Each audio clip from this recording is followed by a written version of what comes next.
तो dear students, कैसे हम सभी आशा करते अच्छे होंगे और आप लोगों की पढ़ाई भी बहुत अच्छे तरीके से चल रही होगी, क्योंकि एग्जाम बहुत पास आने वाला है और आप लोग चाहते हैं कि आपको मोस्ट से मोस्ट इंपॉर्टेंट क्वेश्चंस की सीरीज मिलता रहे।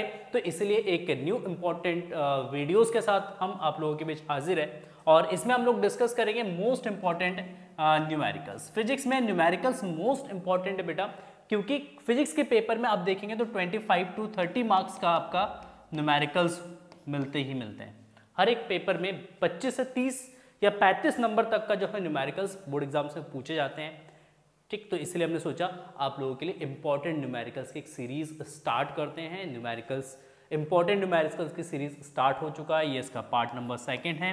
पार्ट फर्स्ट अगर आप लोगों ने नहीं देखा है तो मैं बता दूं, लिंक डिस्क्रिप्शन में दे रखा है या आप प्लेलिस्ट को विजिट करके आप वहां से भी जाके आप देख सकते हैं। पार्ट फर्स्ट में जिसमें हमने मोस्ट इंपॉर्टेंट 5 मार्क्स के न्यूमेरिकल्स हम लोगों ने डिस्कस किया था। 5 मार्क्स में जब आपके क्वेश्चंस आते हैं, है ना, उसमें से 2 से 3 न्यूमेरिकल्स जरूर पूछे जाते हैं। 4 क्वेश्चंस आते हैं, है ना, 4 में से 2 से 3 न्यूमेरिकल्स आपके पक्का जो है 5 मार्क्स के अंदर आते हैं। तो कौन कौन से क्वेश्चंस आपके इंपॉर्टेंट है 5 मार्क्स में, वो हम लोग डिस्कस करेंगे। तो आप लोगों से रिक्वेस्ट है, प्लीज वीडियो को एंड तक जरूर देखिएगा और वीडियो पसंद आए तो प्लीज वीडियो को लाइक जरूर करिएगा।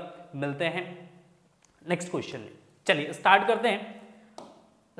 करते हैं आज के सेशंस को और लेते हैं सबसे पहला क्वेश्चन करंट इलेक्ट्रिसिटी का, जो कि 5 नंबर में क्वेश्चन पूछा गया है और बहुत ही बेहतरीन कॉन्सेप्ट बेस्ड आपका ये क्वेश्चन है। यहाँ पे देखिए क्वेश्चन क्या है। यहाँ पे अगर हम क्वेश्चंस पढ़ते हैं तो क्वेश्चन दे रखा है कि एक ही पदार्थ के बने समान द्रव्यमान के 2 तार A तथा B लिए जाते हैं। समान द्रव्यमान का, द्रव्यमान दोनों का क्या है, समान है। A तथा B लिए जाते हैं। तार A का व्यास तार B के व्यास का आधा है, मतलब A का जो व्यास है वो B से आधा है। ठीक, B से क्या भाई, आधा है। यदि तार A का प्रतिरोध 24 ओम हो तो तार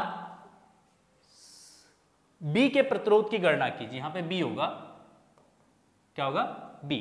तो B के प्रतिरोध की गणना कीजिए। देखो A का प्रतिरोध 24 ओम दे रखा है, आपको B का प्रतिरोध निकालना है। ठीक, क्वेश्चन के अकॉर्डिंग चलते हैं, क्वेश्चन के अकॉर्डिंग हम चलते हैं। देखो दिया है, सिंपली हमारे पास दिया है द्रव्यमान बराबर है तो आयतन भी बराबर होगा, वो कॉन्सेप्ट बाद में लगाएंगे। सबसे पहले यहां पे देखते हैं तार A का व्यास, तार A का व्यास DA, व्यास को हम किससे रिप्रेजेंट करते हैं, D से रिप्रेजेंट कर लेते हैं। तो DA, A का व्यास तार B के व्यास का आधा है, मतलब DB बटा 2। ठीक है ना, अकॉर्डिंग टू क्वेश्चन यही तो दे रखा ना, A का व्यास B से आधा है तो उसका आधा कर दीजिए। नाउ तो त्रिज्या क्या होगा भाई, त्रिज्या क्या होगा, यह हम व्यास की बात कर रहे हैं। देखिए त्रिज्या की अगर हम बात करते हैं तो RA, A की त्रिज्या बराबर ये B की त्रिज्या का आधा हो जाएगा। आप यहां से लिख सकते हैं RB that is twice of RA, मतलब जो तार B है उसकी जो त्रिज्या है वो तार A के त्रिज्या की 2 गुनी है। कितनी गुनी है भाई, 2 गुनी है। ओहो बहुत बढ़िया।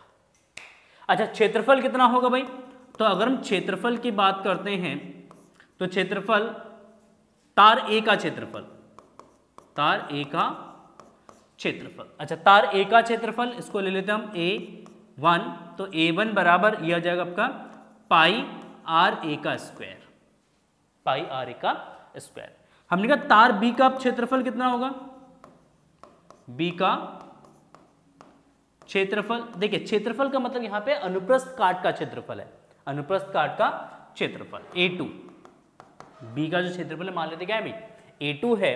अच्छा A2 इज इक्वल टू क्या, पाई RB का स्क्वायर, पाई RB का स्क्वायर। अच्छा RB is equal to twice of RA, तो आप यहां पे लिख सकते हैं ट्वाइस ऑफ RA का स्क्वायर। तो यहां से आपका आ जाएगा बेटा ये 4 पाई RA का स्क्वायर। देखो पाई R स्क्वायर को आप क्या लिख सकते हैं, पाई R स्क्वायर। यहां पे इस वाले इक्वेशंस के अकॉर्डिंग अगर हम बात करें, यहां पे इस वाले इक्वेशंस के अकॉर्डिंग अगर हम बात करें तो A1 is equal to what, that is pi RA का स्क्वायर। तो यहाँ पे पाई RA का स्क्वायर, इसको हम क्या लिख सकते हैं, A1 लिख सकते हैं ना।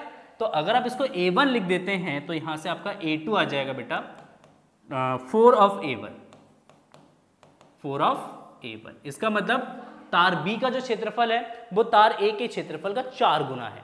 कितना गुना है भाई, 4 गुना है। अच्छा देखिए आयतन बराबर है, क्वेश्चन में दे रखा है कि एक ही पदार्थ के बने समान द्रव्यमान के दो तार, द्रव्यमान बराबर है, इसका मतलब आयतन बराबर होगा।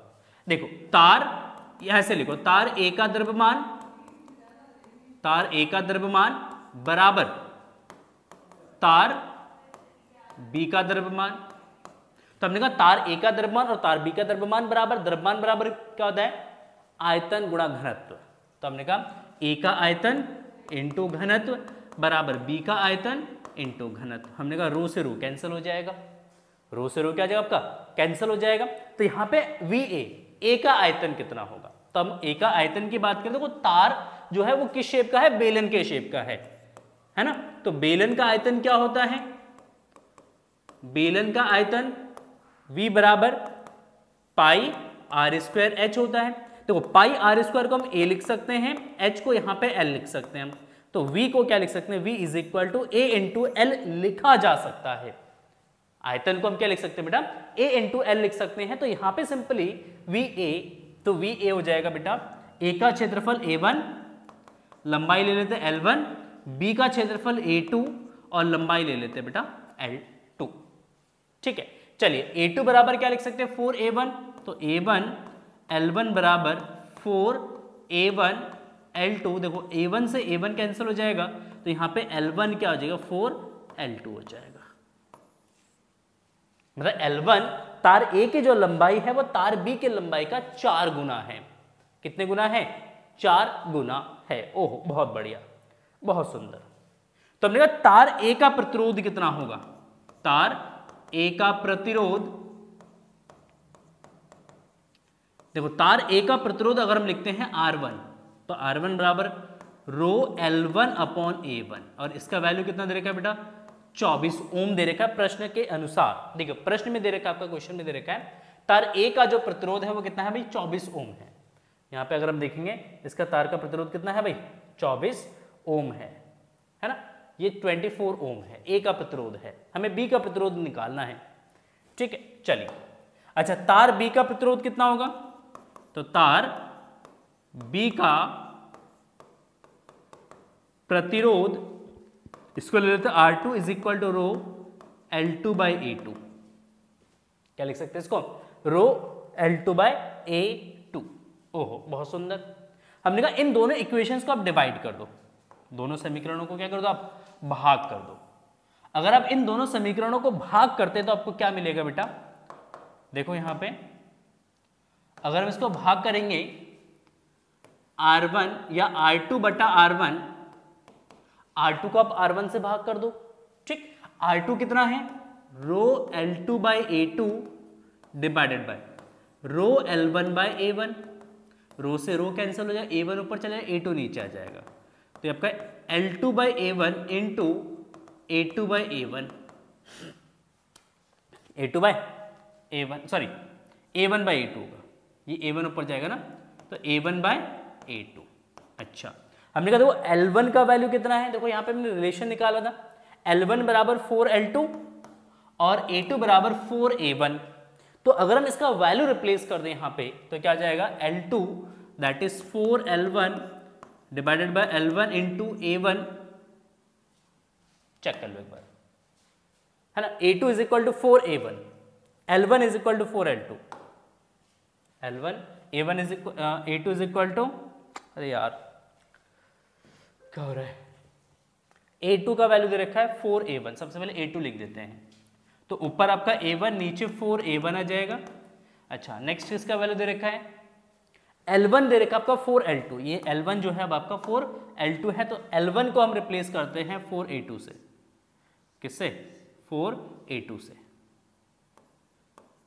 L1 that is 4L2, L2 से L2 कैंसिल हो जाए, A1 से A1 कैंसिल, 4 इंटू 4 आपका जाएगा 16।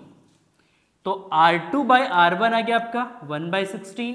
तो R2 कितना आ जाएगा बेटा यहाँ से, तो R2 आ जाएगा आपका R1 बाई 16। तो हमने कहा R1 का वैल्यू कितना है 24, तो 24 बाई 16 8 से डिवाइड कर दीजिएगा, 8 3 जा 8 2 जा, तो ये आपका जो 1.5 ओम। ठीक, तो R2 का जो वैल्यू है मतलब तार B का जो प्रतिरोध है वो कितना आ जाएगा 1.5 ओम आ जाएगा। ठीक है, तो बहुत ही बेहतरीन क्वेश्चन है बेटा, कॉन्सेप्ट बेस्ड क्वेश्चन। दो कॉन्सेप्ट आपको यहाँ पे लगाना है, दो कॉन्सेप्ट आपको यहाँ पे, एक तो कि तार का द्रव्यमान बराबर दे रखा है, एक तो ये वाला कॉन्सेप्ट यूज होगा, ठीक। दूसरा यहाँ पे हम क्या निकालेंगे, क्षेत्रफल, दोनों तारों का क्षेत्रफल का अनुपात देख लेंगे, या दोनों तार का क्षेत्रफल निकाल लेंगे और क्षेत्रफल को आपस में क्या कर लेंगे, हम कंपेयर कर लेंगे। तो यहाँ से A1 A2 का कंपैरिजन आ जाएगा, दोनों का रिलेशन आ जाएगा, ठीक। नेक्स्ट आपका द्रव्यमान को बराबर कर देंगे तो यहाँ से L1 और L2 में रिलेशन आ जाएगा, एंड देन प्रतिरोध वाले फॉर्मूले में वैल्यू सब्स्टिट्यूट करके हमें क्या करना है, क्वेश्चंस को सॉल्व कर लेना है, ठीक। तो आई होप आपको क्वेश्चन समझ में आ गया होगा। चलिए बढ़ते हैं नेक्स्ट क्वेश्चन की तरफ। पढ़िए क्वेश्चन, क्वेश्चन पढ़िए।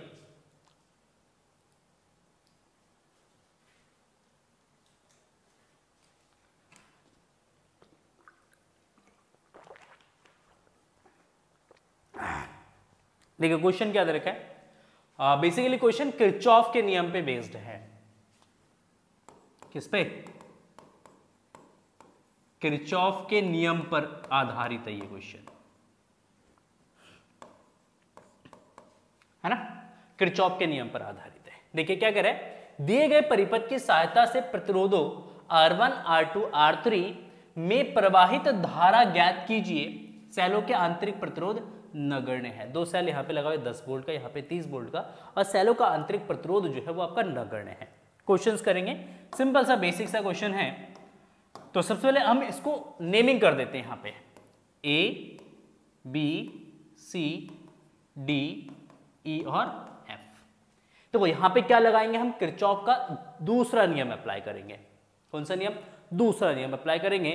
तो किरचॉफ का दूसरा नियम, ओहो, उसके लिए हमें लूप बनाना पड़ेगा, क्योंकि दूसरा नियम किस पे बेस्ड है, लूप नियम पर बेस्ड है, जिसको हम लूप का नियम भी बोलते हैं, लूप लॉ बोलते हैं बेसिकली, ठीक। क्या है लूप लॉ, तो इसके लिए हमारे पास एक लूप होना चाहिए, ठीक। तो हम एक लूप ले लेते बी सी डी ई, ठीक। हम इस लूप में इस तरीके से चलते हैं, आप क्लॉकवाइज या एंटी क्लॉकवाइज कैसे भी चल सकते हैं, वो आपके ऊपर है, ठीक। इसमें कोई कंस्ट्रेंट नहीं है कि आपको क्लॉकवाइज चलना है या एंटी क्लॉकवाइज चलना है, ये आपके ऊपर है, ठीक है। चलिए इस वाले लूप में हम एंटी क्लॉकवाइज चल लेते हैं, ऐसे चल लेते हैं, ये लूप हो गया हमारा सेकंड। अच्छा, इसके लिए सबसे पहले हमें करंट ड्रॉ करना पड़ेगा, क्योंकि करंट तो दे नहीं रखा है सर्किट में, तो सबसे पहले हमें करंट हमें ड्रॉ करना पड़ेगा यहाँ पे। तो मान लेते हैं इस 10 वोल्ट के सेल से कितना करंट मिला हमें, I1, ये I1 यहां से आया, ये एक जंक्शन है, ये संधि है, ये क्या है भाई, ये आपका संधि है। तो संधि पर क्या लगेगा, संधि का नियम लगेगा। कौन सा लॉ यूज करेंगे, संधि का नियम यूज करेंगे। ओहो बहुत बढ़िया। चलिए ये 30 वोल्ट की बैटरी, इससे मान लेते हैं हमें करंट कितना मिला हमें, I2। देखो इधर से आया आपका I2 और ऊपर से आया आपका I1, ये दोनों जुड़ जाएंगे यहाँ पे, और इस वाले ब्रांच में प्रतिरोध हो जाएगा I1 प्लस I2। क्या जाएगा, इस वाले ब्रांच में करंट आपका आ जाएगा I1 plus I2, and then यहाँ पे भी एक संधि है, और यहाँ से संधि की तरफ धारा आ रहा है I1 I2, यहाँ पे दो भागों में क्या जाएगा, ये बढ़ जाएगा, और ऊपर वाले सर्किट में ये चला जाएगा I1, और नीचे वाले प्रतिरोध में चला जाएगा ये I2। तो ऊपर वाले ब्रांच में करंट आपका I1 है, नीचे वाले ब्रांच में करंट आपका I2 है, और बीच वाले में करंट कितना है, I1 प्लस I2। देखिए नियम बताता हूं, यहाँ पे आपको कन्वेंशंस बताता हूं। देखो अगर तो आप प्रतिरोध के दिशा में चल रहे हैं, किसके दिशा में चल रहे हैं, प्रतिरोध के दिशा में चल रहे हैं, तो IR हम लेंगे पॉजिटिव। अगर तो आप प्रतिरोध के विपरीत दिशा में चल रहे हैं, I इस दिशा में, R इसके विपरीत दिशा में चल रहे हैं, तो IR हम लेंगे नेगेटिव। अगर तो आप सेल की बात करते हैं, सेल में आप पॉजिटिव से नेगेटिव की तरफ जा रहे हैं, तो उस केस में EMF को लेंगे हम पॉजिटिव। और अगर आप सेल में किस में जा रहे हैं बेटा, नेगेटिव से पॉजिटिव की तरफ जा रहे हैं, तो हम EMF ले लेंगे नेगेटिव, ठीक। ये साइन कन्वेंशंस इस क्वेश्चन को सॉल्व करने के लिए यूज करना पड़ेगा, और ये मोस्ट इंपॉर्टेंट है बेटा। अगर साइन कन्वेंशंस अगर आपको नहीं आता है, आप किरचॉफ पे बेस्ड कोई भी क्वेश्चंस नहीं कर सकते हैं। किरचॉफ्स लॉ से अगर कोई भी क्वेश्चंस बनता है, वो क्वेश्चंस हमसे नहीं होगा। तो ये साइन कन्वेंशंस आपको याद होना चाहिए। धारा की दिशा में जा रहे हैं तो IR पॉजिटिव, धारा के विपरीत दिशा में जा रहे हैं तो IR नेगेटिव, सेल में पॉजिटिव से नेगेटिव की तरफ जा रहे हैं तो ईएमएफ पॉजिटिव, और सेल में नेगेटिव से पॉजिटिव की तरफ जा रहे हैं तो ईएमएफ हमारे क्या हो जाएगा बेटा, नेगेटिव हो जाएगा। बस इतना से आपको याद रखना, और जितने भी ईएमएफ्स होंगे उन सबको जोड़ के क्या कर देंगे, उसको 0 के इक्वल कर देंगे। चलिए बहुत बढ़िया। चलो देखो, तो सबसे पहले हम बात करते हैं लूप फर्स्ट की। किसकी बात करते हैं, लूप फर्स्ट की बात करते हैं। लूप फर्स्ट क्या भाई, लूप फर्स्ट है CB EDA, सॉरी EDC, ये हमारा है लूप फर्स्ट। कहां से चलना स्टार्ट करते हैं, हम B से चलना स्टार्ट करते हैं या C से चलना स्टार्ट, कहीं से भी चलो। देखो C से हम जाएंगे किसकी तरफ, E की तरफ जाएंगे, हम इस दिशा में चलेंगे, हम करंट धारा की दिशा में चल रहे हैं। अगर हम धारा की दिशा में चल रहे तो IR क्या होगा बेटा, पॉजिटिव। अच्छा IR क्या, यहाँ पे प्रतिरोध कितना है भैया 20, और I कितना है I1 प्लस I2, तो ये IR का वैल्यू हो गया, धनात्मक लेंगे। अच्छा E से D जाएंगे, कोई प्रतिरोध नहीं है, छोड़ देते हैं। D से जाते हैं C की तरफ, इस दिशा में चलेंगे हम, है ना। पहले हमारा आ रहा है सेल, देखो इस सेल में हम नेगेटिव से पॉजिटिव की तरफ जा रहे हैं। छोटा वाला टर्मिनल नेगेटिव होता है, बड़ा वाला टर्मिनल आपका पॉजिटिव होता है, तो यहाँ पे नेगेटिव से किसकी तरफ जा रहे हैं, पॉजिटिव की तरफ जा रहे हैं। अगर नेगेटिव से पॉजिटिव की तरफ जाएंगे तो उस केस में ईएमएफ क्या लेते हैं बेटा, नेगेटिव में, तो ये आपका जब माइनस का 10 वोल्ट। फिर जाएंगे हम इस प्रतिरोध में, प्रतिरोध का मान कितना है भाई 10, धारा की दिशा में चल रहे हैं तो IR हमारा पॉजिटिव होगा, तो 10I1 इज इक्वल टू 0। तो हमने कहा इस 20 का अंतर गुणा कर दो, तो 20I1 प्लस 20I2 माइनस का 10 प्लस का 10I1 बराबर हो जाएगा आपका 0। देखो 10 और 20 जोड़ेंगे 30, तो 30I1 प्लस का 20I2, और इस 10 को उठा के इधर पटक दो, प्लस का 10 हो जाएगा। आप इस समीकरण को 10 से भाग कर सकते हो, 30 भी भाग हो जाएगा 10 से, 20 भी हो जाएगा, 10 भी हो जाएगा। आप इस समीकरण को क्या कर दो, 10 से भाग कर दो। इस समीकरण को अगर 10 से भाग कर देंगे तो यहाँ पे मिलेगा हमें 3I1 plus 2I2 is equal to 1, और इसको मान लेते हैं समीकरण नंबर 1। क्या मान लिया हमने, समीकरण नंबर 1 मान लिया। चलो बहुत बढ़िया। अब आ जाओ दूसरे लूप में, किसमें, लूप सेकंड में। लूप सेकंड क्या है भाई, लूप सेकंड है AB EFA। देखो ABEFA है ना। हम अगेन B से चलते हैं, B से किसकी तरफ जाते हैं, E की तरफ जाते हैं। B से जाएंगे E की तरफ, तो हम जा रहे हैं धारा की दिशा में। हम किसकी दिशा में जा रहे हैं भाई, धारा की दिशा में जा रहे हैं। अच्छा धारा की दिशा में जा रहे हैं तो IR पॉजिटिव होगा, तो I कितना, यहाँ पे ये I1 प्लस I2, अच्छा R कितना 20, है ना। आ जाओ E से F, कोई प्रतिरोध नहीं है, छोड़ दो। अच्छा F से जाएंगे A की तरफ, अगेन धारा की दिशा में जा रहे, क्या इधर जा रहे हैं हम, इधर जा रहे हैं हम, इधर जा रहे हैं। ओहो बहुत बढ़िया। F से A की तरफ अगर हम जाते हैं तो इस केस में हम धारा की दिशा में चल रहे हैं। धारा कितना है इसमें, I2 है, तो I2 इंटू 10, तो 10I2 हो जाएगा बेटा, है ना। और इस सेल में देखो पहले ये नेगेटिव है, इस डायरेक्शन में यहाँ पे नेगेटिव है, इधर पॉजिटिव है। नेगेटिव से किसकी तरफ जा रहे हैं, पॉजिटिव की तरफ जा रहे हैं। तो नेगेटिव से अगर पॉजिटिव जा रहे हैं तो इसका मतलब ईएमएफ हो जाएगा माइनस का 30 इज इक्वल टू 0। इस 20 का अंदर गुणा कर दो, तो ये जाए 20I1 प्लस का 20I2, ठीक, प्लस का 10I2 इज इक्वल टू, और इस 30 को उठा के इधर पटक दो, तो ये 30 उधर जाके प्लस का हो जाएगा। तो 20I1 plus 20I2 plus 10I2, 10I2 और 20I2 को इन दोनों को जोड़ देंगे, तो 10 प्लस 20 कितना आ जाएगा आपका 30 हो जाएगा। तो इनको जोड़ दीजिए 30, तो ये आपका आ जाएगा यहाँ पे, तो ये आपका जाएगा यहाँ पे, देखो 20I1 प्लस का 30I2 इज इक्वल टू 30। तो हमने कहा देखो ये समीकरण फिर से 10 से भाग हो रहा है, तो इसको 10 से भाग कर दीजिए इसको, तो ये 2I1 प्लस का 3I2 इज इक्वल टू 3, और इसको ले लो समीकरण नंबर 2, इसको ले लो समीकरण नंबर 2। अच्छा हमारे पास समीकरण नंबर 1 है, हमारे पास समीकरण 1 है। क्या है समीकरण 1, देखो समीकरण 1 हमारे पास है 3I1 plus 2I2 is equal to 1। 3I1 plus 2I2 is equal to कितना है 1 है। इस समीकरण को भी लिख लेते हैं यहाँ पे 3 to 1। तो ये आपका 3i1 plus 2i2 is equal to 1, ये है समीकरण नंबर 1। अब इन दोनों समीकरणों को हल करना है। इन दोनों समीकरणों को हल करने के लिए आप विलोपन विधि का भी उपयोग कर सकते हैं, वज्रगुणन विधि का भी उपयोग कर सकते हैं और प्रतिस्थापन विधि का भी उपयोग कर सकते हैं। अब को जो मेथड आता है उस मेथड से इन दोनों समीकरणों को हल कीजिए। मैं यहाँ पे क्या करूँगा, मैं यहाँ पे इसको विलोपन विधि से हल करते हैं। देखो इस वाले समीकरण में 3 से गुणा कर देते हैं, इस वाले समीकरण में 2 से गुणा कर देते हैं। ठीक, तो ऊपर वाले समीकरण में equation 2 into 3 minus equation first into 2, है ना। देखो ऊपर 3 से गुणा कर देंगे तो 3 दूना 6 i1 प्लस 3 तिया 9 i2 बराबर 9। नीचे वाले समीकरण में 2 से गुणा कर देंगे तो 6i1 प्लस का 4i2 बराबर 2। अब घटा देंगे तो घटाएंगे तो इसके चिन्ह बदल जाएंगे, चिन्ह क्या होंगे भाई, परिवर्तित होंगे, तो इसको चिन्ह को परिवर्तित कर दो।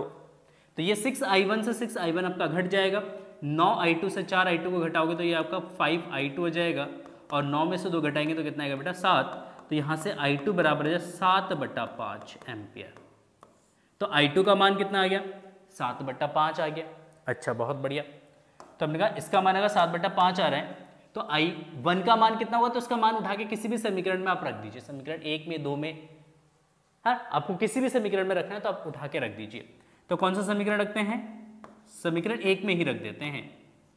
समीकरण 1 से देखिए, समीकरण 1 क्या है आपका 3i1 plus 2i2 is equal to 1। तो ये आपका 3i1 प्लस 2i2, i2 कितना बेटा 7/5, 7/5 बराबर 1। देखिए 7 की 2 से गुणा करिएगा तो ये आपका आ जाएगा यहाँ पे 3i1 प्लस 7 दूना 14/5 बराबर 1। तो ये आपका जाए 3i1 बराबर, देखिए इसको उठा के पटकिएगा तो 1 माइनस 14/5, तो एलसीएम लीजिएगा इसके डिवाइड में 1, 5 एलसीएम हो जाएगा, तो 5 माइनस का 14, 5 माइनस का 14, 14 में से 5 घटाएंगे तो 14 में से 5 घटाते तो कितना था 8, तो माइनस का 8/5, ये 3 इसके डिवाइड में आ जाएगा। तो i1 बराबर कितना हो जाएगा बेटा, i1 आ जाएगा माइनस का 5/8 गुणे 3, तो ये आपका जब माइनस का 8/15 हो जाएगा, कितना जाएगा माइनस का 8/15 एम्पियर। ठीक, तो ये आपका मान हो जाएगा i1 एंड i2 का। तो हमसे क्या पूछा है क्वेश्चन में, एक बार क्वेश्चन की तरफ चलते हैं, क्वेश्चन में चलते हैं। क्वेश्चन क्या कह रहा है, क्वेश्चन कह रहा है कि R1 R2 R3 में प्रवाहित धारा बताना है। देखिए R3 में धारा i1, R2 में धारा i1 प्लस, R2 में धारा जो है वो आपका i1 प्लस i2 है, और R1 में धारा कितना भैया i2 है। ठीक, तो देखो R1 में धारा, R1 में धारा, R1 में धारा कितना भाई i1 i2 है, एक मिनट चेक कर लेते हैं, i2 है, सॉरी कितना है i2 है, ये i2 है, और i2 का मान कितना आया, i2 का मान आया बेटा 7/5, तो आपका 7/5 एम्पियर। अच्छा R3 में धारा, R3 में धारा क्या है भाई i1 है, i1, और i1 का मान है माइनस का 8/15 एम्पियर। माइनस का आ सकता है, माइनस का आने का मतलब है करंट जो है वो अपोजिट डायरेक्शन में है, करंट का जो डायरेक्शन होगा वो क्या होगा अपोजिट में होगा। ठीक है, तो उससे कोई इशू नहीं है, माइनस पॉजिटिव में करंट आता है। करंट का डायरेक्शन अगर आपने गलत डिनोट किया है तो आपका आंसर माइनस में आएगा, उससे चिंता करने की कोई बात नहीं है। अच्छा R2 में अगर हम धारा की बात करते हैं तो I2 में धारा हो जाएगा बेटा I2 प्लस i1, I2 आपका है 7/5 माइनस 8/15। ठीक, अगर हम इसका एलसीएम लेंगे तो 15 एलसीएम हो जाएगा, 5 या 15, 15 की 5 या 15, 3 की 7 से गुणा करेंगे तो 7 या 21 माइनस 15 क्या 15, 1 की 8 से गुणा कर देंगे 8, तो 21 में से अगर 8 घटाएंगे तो कितना बचेगा 13, तो ये जाएगा 13/15 ampere. 13/15 ampere is the correct answer. ठीक, तो ये हमारे क्या हो जाएंगे बेटा, ये सारे हमारे आंसर हो जाएंगे। ठीक। तो R1 में धारा हो जाएगा 7/5, R2 में धारा हो जाएगा 8/15 माइनस का, और R3 में धारा 8/15, R2 में जो धारा है वो आपका 13/15 आ जाएगा। ठीक। तो ये 5 नंबर का क्वेश्चन है और किरचॉफ्स लॉ बेस्ड एक क्वेश्चन डेफिनेटली हर साल पूछा जाता है बोर्ड एग्जाम में। किसी ना किसी सेट में 4 से 5 सेट आपके बनते हैं यूपी बोर्ड में। ठीक। तो किसी ना किसी सेट में आपको किरचॉफ्स लॉ पे बेस्ड एक क्वेश्चन जरूर मिलेगा, वो भी 5 नंबर का। ठीक है। तो इसलिए इस क्वेश्चंस की प्रैक्टिस जरूर करिए। जो साइन कन्वेंशंस मैंने आपको बताया बेटा, उन साइन कन्वेंशंस को याद करिए, क्योंकि विदाउट साइन कन्वेंशंस आप क्वेश्चंस नहीं कर सकते हैं। ठीक है। चलिए पढ़िए नेक्स्ट क्वेश्चन।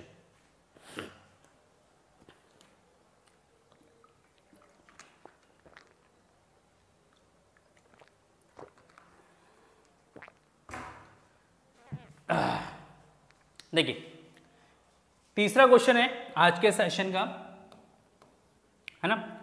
क्या है क्वेश्चन? एक प्रकाश किरण प्रिज्म n = √3 से गुजरने पर न्यूनतम विचलित होती है। यदि इस किरण के लिए आपतन कोण अपवर्तन कोण का दुगना हो तो प्रिज्म का कोण और अपवर्तन कोण क्या होंगे? देखिए तो सबसे पहले तो ये दे रखा है कि आपका n जो है वो √3 दे रखा है। क्वेश्चन में आपको समझाता हूं अभी। देखो एक प्रिज्म है, इस प्रिज्म का जो कांच है, जो पदार्थ है, उसका अपवर्तनांक दे रखा है √3 और गुजरने पर यह न्यूनतम विचलन की स्थिति है, न्यूनतम विचलन की स्थिति है। यदि इस किरण के लिए आपतन कोण, कौन सा कोण?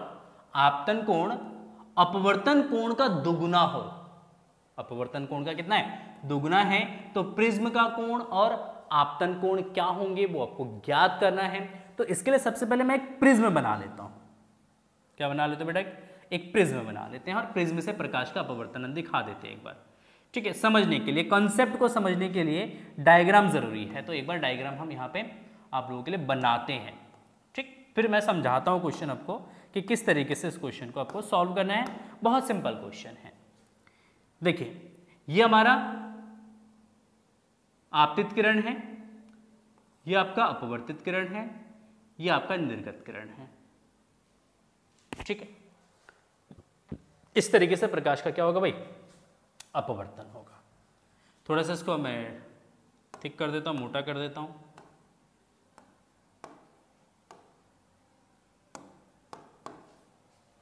ठीक है। चलिए अच्छा, यहां पे एक अभिलंब डाल देते हैं, इस बिंदु पे भी एक अभिलंब डाल देते हैं। ठीक। और ये जो किरण है इसको मैं आगे डॉटेड लाइन से अगर मीट कर देता हूं और इस लाइन को अगर मैं पीछे डॉटेड लाइन से मीट कर देता हूं, ठीक है ना, तो यहां पे क्या बनेगा बेटा? एक विचलन कोण बनेगा।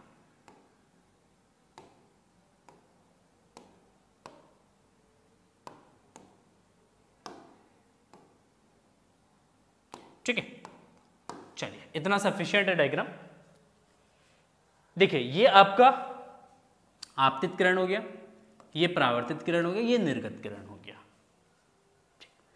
देखिए यहां पे जो कोण है, इस कोण को बोलेंगे हम प्रिज्म कोण, और प्रिज्म कोण को हम किससे रिप्रेजेंट करते हैं? ए से रिप्रेजेंट करते हैं।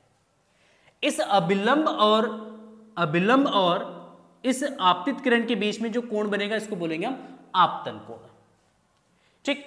ये परावर्तित किरण और अभिलंब के बीच में जो कोण बनेगा इस कोण को बोलेंगे हम अपवर्तन कोण, आर। ठीक। और ये वाला कोण हो जाएगा आर डैश, और ये कोण आपका हो जाएगा ई, निर्गत कोण। और यहां पे जो कोण बनेगा इस कोण को बोलेंगे हम विचलन कोण, डेल। ठीक है। चलिए अब देखिए यहां पे कॉन्सेप्ट क्या है, इक्वेशंस क्या यूज होंगे, समीकरणें क्या बनेंगे। समीकरणें बनेंगी, देखो न्यूनतम विचलन की स्थिति में, न्यूनतम विचलन की स्थिति में, देखो अगर हम न्यूनतम विचलन की स्थिति की बात करते हैं कि जब डेल किसके बराबर होगा बेटा?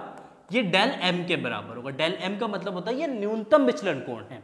तो जब डेल एम के बराबर होता है तो उस केस में आई जो है वो ई के बराबर होता है, जो आपतन कोण है और जो निर्गत कोण है ये आपस में बराबर होते हैं। ठीक। आर और आर डैश आपस में बराबर होते हैं, आर और आर डैश आपस में क्या होते हैं बेटा, बराबर होते हैं। ये कंडीशंस होते, तो ये कंडीशंस किसका होता है, न्यूनतम विचलन का है। अगर आपको ये कंडीशंस नहीं याद है, नहीं पता है, तो आप इस कंडीशंस को याद करिए, ठीक है। अच्छा, समीकरण और होते हैं, कौन कौन से होते हैं, तो प्रिज्म कोण देखिए ए बराबर होता है बेटा यहाँ पे आर प्लस आर डैश, क्योंकि आर और आर डैश बराबर है तो ये आर प्लस आर हो जाएगा, तो यहां से आर हो जाएगा ए बटा 2। आर जो है वो किसके बराबर हो जाएगा, ए बटा 2 के बराबर हो जाएगा, या आप बोल सकते हैं कि ए जो है वो 2r के बराबर हो जाएगा। इसके इक्वल मैं आगे लिख देता हूं 2r, ठीक है। दूसरा समीकरण क्या होता है, समीकरण होता है डेल m प्लस ए बराबर होता है i प्लस ई, क्योंकि i और e बराबर है तो i को अगर हम e से रिप्लेस कर दें या e को i से रिप्लेस कर दें तो i प्लस i क्या हो जाएगा बेटा, 2i हो जाएगा। तो ये आपका डेल m प्लस a बराबर क्या हो जाएगा, ये 2i हो जाएगा। क्या जाएगा, 2i। बहुत बढ़िया। चलिए प्रश्न अनुसार अकॉर्डिंग टू क्वेश्चन क्या कह रहा है, अकॉर्डिंग टू क्वेश्चन ये कह रहा है कि जो आपका आपतन कोण है और जो अपवर्तन कोण है वो एक दूसरे के क्या है, दो गुने हैं, एक दूसरे के दो गुने हैं। तो हमने क्या कहा, हमने कहा i जो है वो ट्वाइस ऑफ r है, i जो है वो किसके बराबर है, वो ट्वाइस ऑफ r के बराबर है। तो हमने कहा सिंपल सा आप क्या करो, आप स्नेल्स लॉ यूज कर लो। आप यहां पे क्या कर लो, आप यहां पे स्नेल्स लॉ यूज कर लो, ठीक है। देखो स्नेल का नियम, स्नेल का नियम, अगर हम स्नेल के नियम की बात करते हैं तो स्नेल का नियम क्या कहता है कि sine I upon sine R that is equal to N, refractive index. Sine I upon sine R is equal to क्या होगा भाई, एन हो जाएगा। हमने कहा बहुत बढ़िया। अच्छा देखो आई को हम क्या रिप्लेस कर सकते हैं, क्या हम आई को 2r रिप्लेस कर सकते हैं, तो समीकरण क्या बनेगा, तो हमारा समीकरण क्या बनेगा, तो हमने कहा देखो समीकरण बनेगा sine 2r divided by sine r is equal to N, N का मान दे रखा है √3, एन का मान क्या दे रखा है √3। हमने कहा ऊपर साइन 2r का फॉर्मूला लगा दो, साइन 2 थीटा का फॉर्मूला आप यूज कर लो, sine 2 theta is equal to 2 sine theta into cos theta, 2 sine theta into cos theta. तो हमने कहा ऊपर आप क्या लिखोगे, आप इसको लिख दो 2 sine r into cos r divided by sine r is equal to √3। तो हमने कहा साइन r से साइन r कैंसिल हो जाएगा, तो कॉस r ये जो 2 है वो इसके डिवाइड में चला जाएगा, तो ये √3/2। तो √3/2 कॉस किसका वैल्यू होता है, कॉस 30 का वैल्यू होता है। किसका वैल्यू होता है बेटा, कॉस 30 इज इक्वल टू √3/2 होता है ना। तो यहाँ पे √3/2 को क्या लिख सकते हैं हम, इसको हम लिख सकते हैं cos 30। ओहो बहुत सुंदर। हमने कहा अगर cos 30 है तो इसका मतलब r का मान कितना हो जाएगा, तो हमने कहा r का मान यहाँ पे हो जाएगा r दैट इज 30 डिग्री।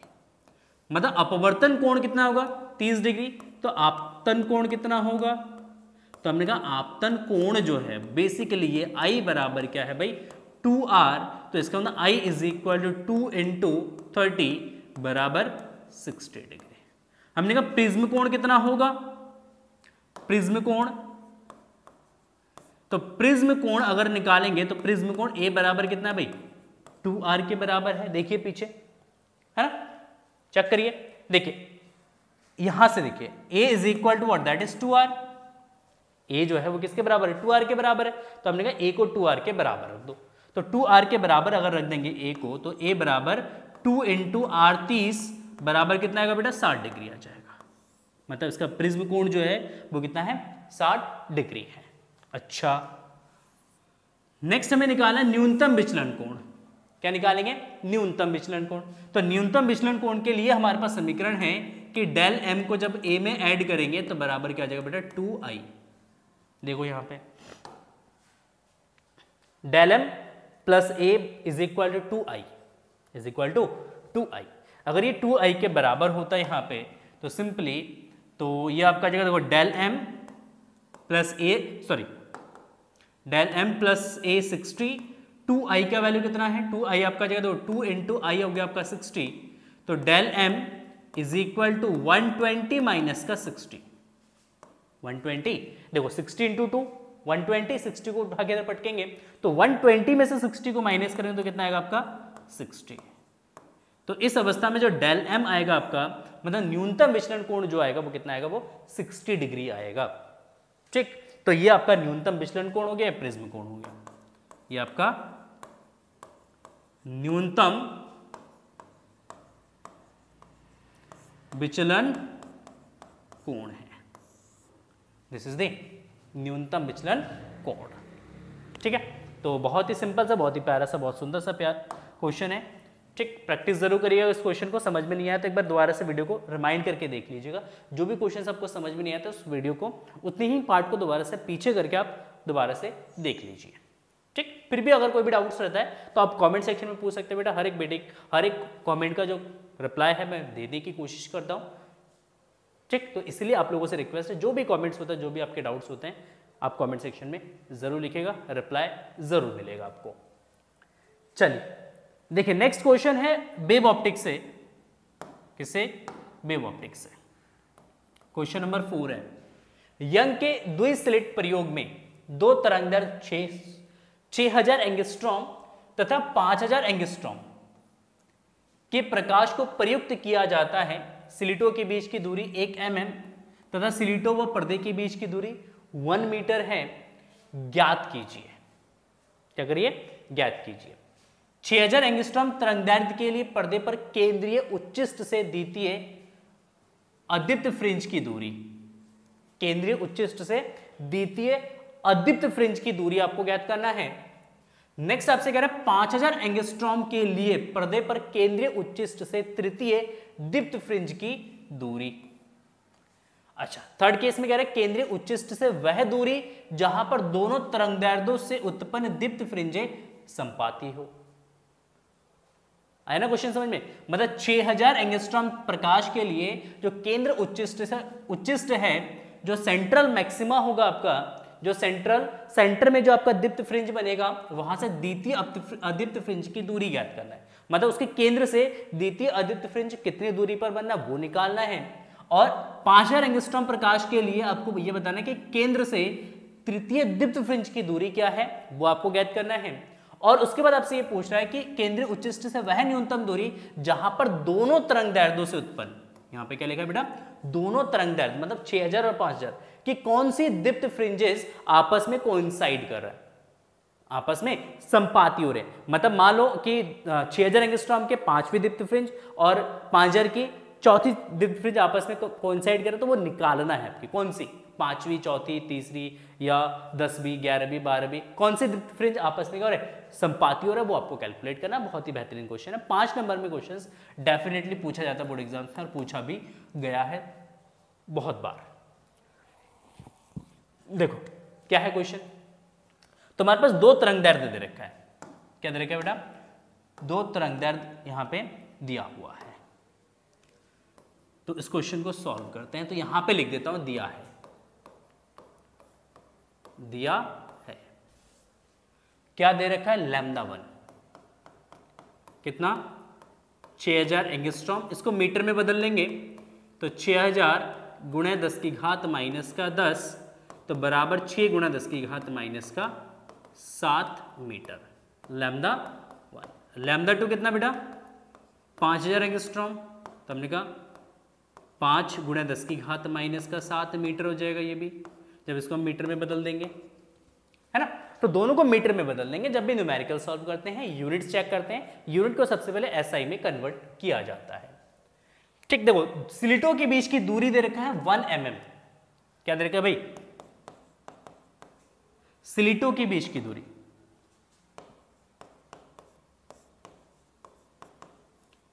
बीच की दूरी आपका दे रखा है। स्लिटों के बीच की दूरी को स्मॉल डी से रिप्रेजेंट करते हैं और ये 1 mm दे रखा है, 1 मिलीमीटर दे रखा है। तो 1 मिलीमीटर 10⁻³ मीटर। ठीक, स्लिट और पर्दे के बीच की दूरी कितना दे रखा है? 1 मीटर दे रखा है।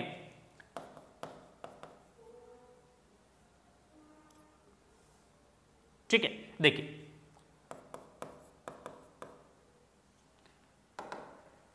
स्लिट या स्लिटों से पर्दे की दूरी पर्दे की दूरी कितना, कैपिटल डी। इसको कैपिटल डी से रिप्रेजेंट करता हूं, कितना दे रखा है बेटा, ये 1 मीटर दे रखा है, ठीक है, तो ये आ जाएगा 1 मीटर। तो ये तो हमारे पास डेटा दे रखा है, ठीक। पहला पार्ट सॉल्व करते हैं। देखो पहले पार्ट में कह रहा है 6000 एंगस्ट्रॉम तरंगदैर्ध्य से केंद्रीय उच्चिष्ट की द्वितीय अदीप्त फ्रिंज की दूरी। तो देखो अदीप्त फ्रिंज की स्थिति होता है, अदीप्त फ्रिंजों की स्थिति का मतलब दूरी होता है, स्थिति का मतलब दूरी होता है, ठीक। क्या होता है इसका फॉर्मूला, ये फॉर्मूला होता है xn dash is equal to 2n-1 lambda capital D by small 2d। क्या होता है बेटा, 2n-1 lambda D divided by 2d, ठीक है। देखो कौन सी दीप्त फ्रिंज की अदीप्त फ्रिंज की बात कर रहा है, द्वितीय अदीप्त फ्रिंज की बात कर रहा है, तो यहाँ पे n का वैल्यू कितना रख देंगे, 2 रख देंगे, तो x2 dash is equal to 2 2 4, 4 minus 1 3, तो 3 lambda D by small 2d। तो ये आपका जो 3 लैम्डा कितना भाई, 6 गुणा 10 की घात माइनस का 7। देखो लैम्डा 1 ले लेंगे, यहाँ पे लैम्डा 1 ले लेना, हाँ इसको लैम्डा 1 से इंडिकेट करना, ठीक, क्योंकि 6000 को हमने लैम्डा 1 कंसीडर किया है। तो लैम्डा 1 6 गुणा 10 की घात माइनस का 7, 6 गुणा 10 की घात माइनस का 7, d1 या d पर्दे की दूरी जो है वो कितना दे रखा है, 1 मीटर दे रखा है, डिवाइडेड बाय 2 स्मॉल d कितना दे रखा है बेटा, स्मॉल d है 10 टू द पावर माइनस का 3। देखो 2 से 6 को डिवाइड करेंगे 3 3 3 9, तो जब 9 गुणा 10 की घात ये ऊपर जाएगा तो माइनस का 7 प्लस का 3, तो आपका जब 9 गुणा 10 की घात माइनस का 4 मीटर। मतलब 6000 एंगस्ट्रॉम प्रकाश के लिए जो उसकी द्वितीय अदीप्त फ्रिंज है वो किस दूरी पर बनेगा, वो 9 गुणा 10 की घात माइनस 4 मीटर की दूरी पर बनेगा। अगर इसको मिलीमीटर में लिखना चाहे तो मिलीमीटर में लिख सकते हैं, या सेंटीमीटर में लिखना चाहे तो सेंटीमीटर में भी लिख सकते हैं। आप सेंटीमीटर में लिख सकते हैं 0.9 सेंटीमीटर, कितना 0.9 सेंटीमीटर। ओहो बहुत बढ़िया। चलिए बात करते हैं सेकेंड पार्ट की। अब सेकंड पार्ट में कह रहे हैं कि 5000 तरंगदैर्ध्य एंगस्ट्रॉम तरंगदैर्ध्य के लिए पर्दे पर केंद्रीय उच्चिष्ट से तृतीय दीप्त फ्रिंज की दूरी, कौन सी भाई, तृतीय दीप्त फ्रिंज की दूरी है ना। दीप्त फ्रिंज की स्थिति का फॉर्मूला होता है, दीप्त फ्रिंज की स्थिति, तो इसका फॉर्मूला होता है xn is equal to what, that is n lambda capital D by small d, n lambda capital D by small d। तो यहाँ पे n का वैल्यू कितना दे रखा है बेटा, n का वैल्यू दे रखा है 3, तो आप यहाँ पे 3 सब्स्टिट्यूट करेंगे तो x3 is equal to, तो 3 lambda capital D by small d, 3 lambda capital D by small d। But यहाँ पे 5000 एंगस्ट्रॉम की बात कर रहा है तो यहाँ पे हम लैम्डा 2 ले लेंगे बेटा, क्या ले लेंगे, लैम्डा 2, तो 3 lambda 2 d divided by small d हो जाएगा। ओह बहुत बढ़िया। देखिए 3 लैम्डा 2 का वैल्यू है 5 into 10 to the power 5 into 10 to the power minus का 7, कैपिटल D आपका 1 और small d 2 into 10 to the power minus का 10 टू द पावर माइनस का 3 है ओनली, कितना है 10 टू द पावर माइनस का 3, ठीक है। देखिए यहाँ पे d 10 to the power minus का 3, देखो 3 की 5 से गुणा कर दो 15, और ये 3 ऊपर चला जाएगा तो माइनस का 7 प्लस का 3, क्योंकि ये माइनस का 3 ऊपर जाके क्या हो जाएगा, प्लस का हो जाएगा, तो माइनस का 7 प्लस का 3 जोड़ेंगे तो कितना आएगा, ये आएगा 10 की घात माइनस का 4 मीटर। तो x3 बराबर कितना हो जाएगा बेटा, x3 बराबर हो जाएगा 15 गुणा 10 की घात माइनस 4 मीटर हो जाएगा। क्लियर है। अब थर्ड क्वेश्चन, थर्ड पार्ट में, केंद्रीय उच्चिष्ट से वह दूरी जहां पर दोनों तरंगदैर्ध्यों से उत्पन्न दीप्त फ्रिंजेस संपाती है, दीप्त फ्रिंजेस संपाती है। तो हम मान लेते हैं कि जो 6000 एंगस्ट्रॉम हमने यूज किया लाइट, उसकी NB दीप्त फ्रिंज और 5000 की MB दीप्त फ्रिंज आपस में क्या होते हैं, कोइंसाइड करते हैं, आपस में क्या करते हैं भाई, कोइंसाइड करते हैं। तो मान लेते हैं हम यहां पे, माना लैम्डा 1 की NB तथा लैम्डा 2 की MB दीप्त फ्रिंज दीप्त फ्रिंज आपस में संपाती होते हैं। ठीक है, ये आपस में संपाती हो रहे हैं, लैम्डा 1 के एन बी और लैम्डा 2 के एम बी। तो देखो दोनों की जो स्थिति है, दोनों की जो दूरी है केंद्रीय फ्रिंज से, उनको आपस में बराबर कर दो।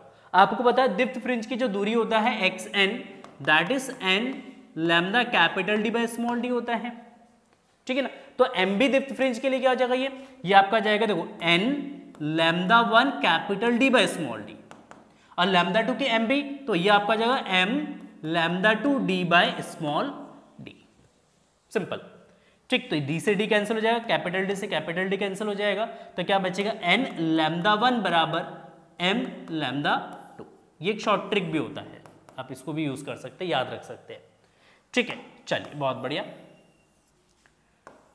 अब यहां से अगर हम लैम्डा 1 बाई लैम्डा 2 निकालते हैं तो लैम्डा 1 बाई लैम्डा 2 क्या आ जाएगा, ये इसके डिवाइड पे चला जाता है एम अपॉन एन। लैम्डा 1 कितना भाई 6000 एंगस्ट्रॉम, लैम्डा 2 कितना भाई 5000 एंगस्ट्रॉम बराबर एम बाय एन। तो हमने कहा ये 000 से 000 कैंसिल, ए से ए कैंसिल हो जाएगा, तो एम बाय एन क्या हो जाएगा भाई, ये हो जाएगा 6/5। 6/5 इसका मतलब हो गया हमारा m का जो वैल्यू है वो 6b और n का जो वैल्यू हो जाएगा वो 5th b।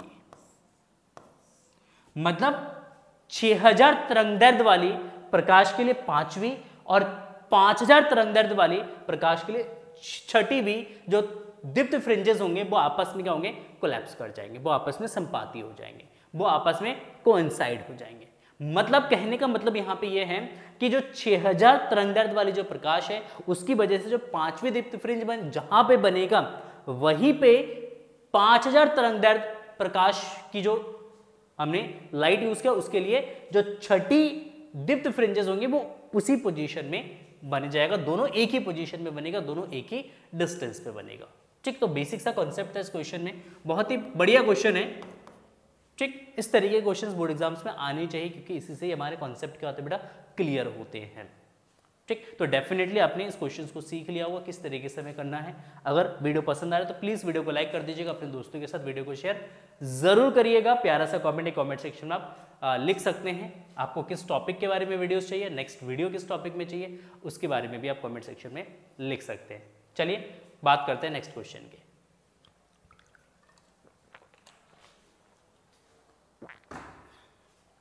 देखो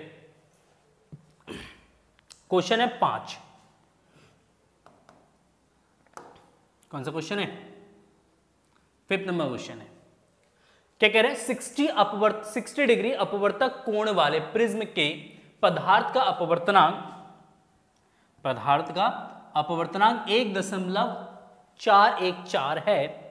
न्यूनतम विचलन की दिशा में, देखिए न्यूनतम विचलन की दिशा की बात करें दशा में प्रिज्म पर आपतित प्रकाश के लिए निम्नलिखित की गणना कीजिए।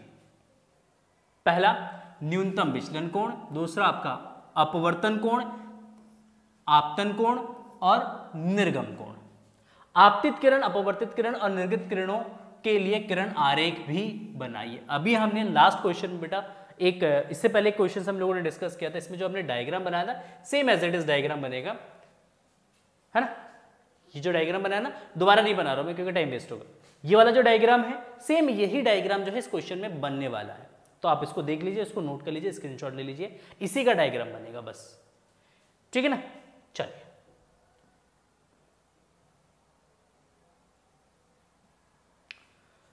तो देखिए किरण आरेख बना लेंगे, बता दिया मैंने कैसे बनाना है, दिखा दिया। चलिए क्वेश्चन सॉल्व करते हैं। क्या सॉल्व करते हैं क्वेश्चन। देखो ये 60 डिग्री क्या दे रखा है, अपवर्तक कोण। क्या दे रखा है, अपवर्तक कोण वाले प्रिज्म के पदार्थ का अपवर्तनांक कितना दे रखा, 1.414 दे रखा है। ये जो अपवर्तक कोण है प्रिज्म का, ये इस अपवर्तक कोण का मतलब होता है प्रिज्म कोण होता है। ये क्या होता है बेटा, ये होता है प्रिज्म कोण। तो प्रिज्म कोण आपका दे रखा है यहां पे A बराबर कितना 60 डिग्री, 60 डिग्री इसका प्रिज्म कोण दे रखा है। अपवर्तनांक दे रखा है कितना, अपवर्तनांक कितना दे रखा है, n बराबर 1.414। बेटा ये बेसिकली √2 का वैल्यू है, तो n की जगह आप क्या लिख सकते हैं, n की जगह आप यहां पे √2 भी लिख सकते हैं। क्या लिख सकते हैं, √2 लिख सकते हैं। ठीक है, चलिए देखिए प्रिज्म के अपवर्तन का सूत्र क्या होता है, प्रिज्म के अपवर्तन का सूत्र, तो अपवर्तनांक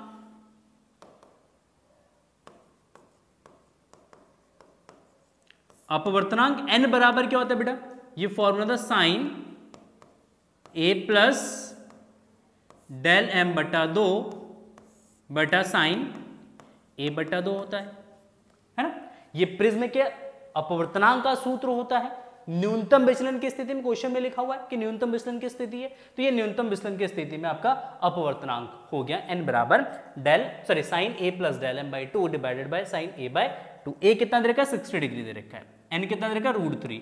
तो हमने कहा √3 बराबर ये जगह sine a plus del m बटा 2 डिवाइडेड बाय साइन a बटा 2, इसका हाफ करेंगे तो कितना आएगा बेटा, 30 आ जाएगा, तो साइन 30, कितना जाएगा, साइन 30। अच्छा साइन 30 का वैल्यू कितना होता है, साइन 30 का वैल्यू 1/2 होता है ना। तो ये जगह √2 बराबर देखिए sine a plus del m बटा 2 डिवाइडेड बाय साइन 30 का वैल्यू हो गया 1/2, साइन 30 का वैल्यू कितना है, 1/2। इस 1/2 का अगर मल्टीप्लाई कर देंगे तो √2 into 1/2 is equal to sine a plus del m बटा 2। हमने कहा इस 2 से 2 को डिवाइड, सॉरी √2 से 2 को डिवाइड करेंगे तो ये जाएगा 1/√2 that is sine a plus del m बटा 2 हो जाएगा। हमने कहा देखो 1/√2 साइन में किसका वैल्यू होता है, कमेंट सेक्शन में लिख सकते हैं क्या आप। 1/√2 साइन का जो टेबल होता है उसमें कितने डिग्री का वैल्यू 1/√2 होता है, साइन के किस कोण का मान 1/√2 होता है, क्या 45 का होता है। तो क्या हम 1/√2 को लिख सकते हैं साइन 45, तो साइन 45 बराबर हो जाएगा sine a plus del m बटा 2। तो हमने कहा साइन 45 और इधर sine a plus del m बटा 2, दोनों को अगर कंपेयर करेंगे तो एंगल आपस में इक्वल हो जाएगा। तो आप यहां पे लिख सकते हैं, तो यहां पे हम लिख सकते हैं कि a प्लस डेल m बटा 2 बराबर 45 डिग्री। तो हमने कहा a 60 डिग्री है प्लस डेल m जो है वो आपका आ जाएगा 45, इस 2 का अगर मल्टीप्लाई कर देंगे तो 45 गुणा 90 में से अगर 60 घटाते हैं तो क्या बचेगा भैया, यहां पे बचेगा डेल m बराबर 30 डिग्री। कितना जाएगा, 30 डिग्री। इसका मतलब जो आपका न्यूनतम विचलन कोण हो गया वो कितना हो गया भाई, 30 डिग्री हो गया। न्यूनतम विचलन कोण आ गया यहां पे। चलिए आगे बात करते हैं, निकालना क्या है। और पहला आपको निकालना था न्यूनतम विचलन कोण, फिर निकालना आपका आपतन कोण और अपवर्तन कोण। देखो न्यूनतम विचलन की स्थिति में अभी हमने आपको कुछ इक्वेशंस बताए थे इससे पहले वाले क्वेश्चन में, इन इक्वेशंस का हम यूज करेंगे। तो डायरेक्टली इक्वेशंस लिखते हैं। देखो r is equal to a बटा √2, ठीक। अच्छा del m plus a is equal to 2i, ये होता है ना। और i e के बराबर होता है और r r डैश के बराबर होता है। ये सारे कॉन्सेप्ट है ना। इन्हीं इक्वेशंस का हम क्या करेंगे, इस वाले समीकरण में, इस वाले इक्वेशंस में हम लोग सब्स्टिट्यूट करेंगे। तो देखिए, तो सबसे पहले अगर हम बात करते हैं आपतन कोण की, सॉरी अपवर्तन कोण की बात कर लेते हैं। अपवर्तन कोण, तो अपवर्तन कोण r बराबर क्या हो जाएगा बेटा, a बटा 2। तो a कितना है 60, तो 60/2 इज इक्वल टू 30, ठीक है। नेक्स्ट, अच्छा a plus del m is equal to 2i, a plus del m is equal to 2i। तो हमने कहा a कितना 60 डिग्री, डेल m कितना 30 डिग्री बराबर 2i, तो यह जगह 90 बराबर 2i और i इज इक्वल टू कितना जगह बेटा यहां से 45। i क्या हमारा आपतन कोण।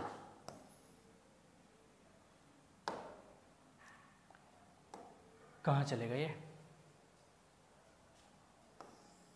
आपतन कोण कितना आ गया, आपतन कोण आ गया आपका 45 डिग्री। ठीक, ये हो गया आपका आपतन कोण। अच्छा, निर्गत कोण भी ज्ञात करना है, तो निर्गत कोण क्या होगा? तो निर्गत कोण E बराबर होता I, क्योंकि I 45 डिग्री है तो E भी आपका कितना आ जाएगा बेटा? 45 डिग्री, क्योंकि न्यूनतम विचलन की स्थिति में निर्गत कोण और आपतन कोण आपस में क्या होता है? बराबर होता है। निर्गत कोण और आपतन कोण का मान बराबर होता है। तो I 45 डिग्री दे रखा तो E भी हमारा 45 डिग्री हो जाएगा। ठीक है, बहुत सुंदर, बहुत प्यारा, बहुत बढ़िया सा क्वेश्चन है। आगे देखते हैं नेक्स्ट।